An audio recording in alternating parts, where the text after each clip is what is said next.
Okay, on to speech number 2, and I'll begin right away.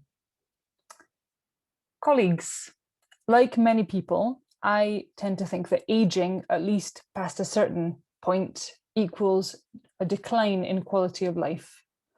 But then, of course, you've got a school of thought that says that things actually get better as we age. And this is what I'm going to look at today. The idea that we become more confident, we become more comfortable with who we are, and we're less worried about what others think of us. And the fact is that this year of the plague also put this consoling truth to the test. This idea that age and emotional well-being tend to increase together as a rule, even though our mental acuity and our physical health may diminish. And there's solid evidence to support that our emotional well-being improves as we age. In fact, compared with young adults, people aged 50 or over score consistently higher or more positively on a wide variety of daily emotions. They tend to experience more positive emotions in a given day and fewer negative ones, independent of income or education, in national samples in the United Kingdom. But that happiness gap between older and younger people has always needed a clear explanation.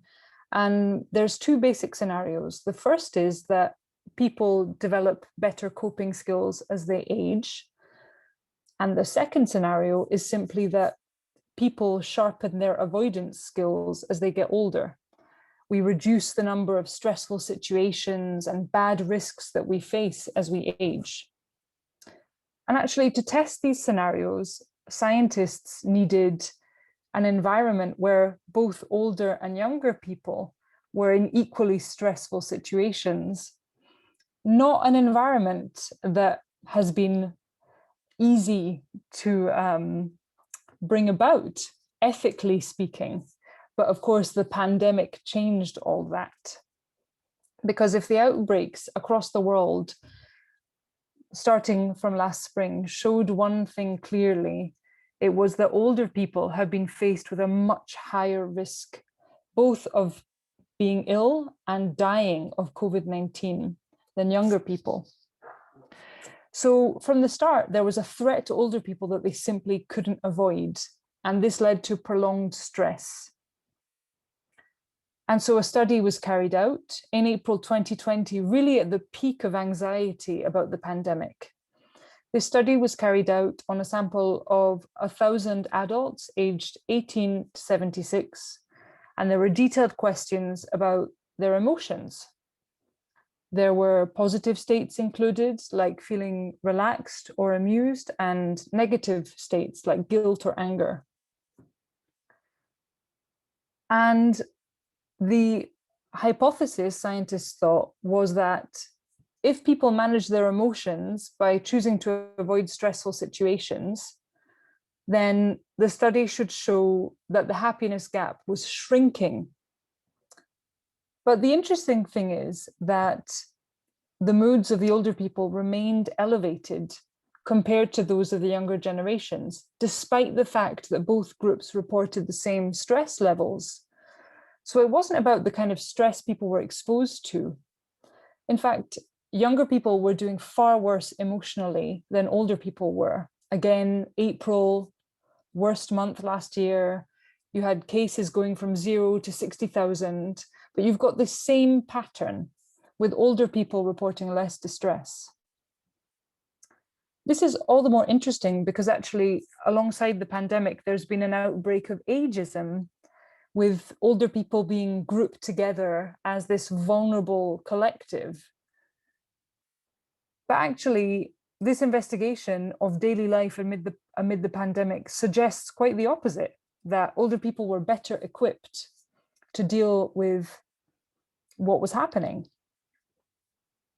So avoidance may be one means to manage day-to-day emotions, especially for older people who have more resources. But really, these studies bolster a theory of emotional development that states that as we get older, the big change is that we're no longer facing risk, the same kind of risk that we face when we're younger. After all, you can't know if you'll be good at anything until you take the risk of trying.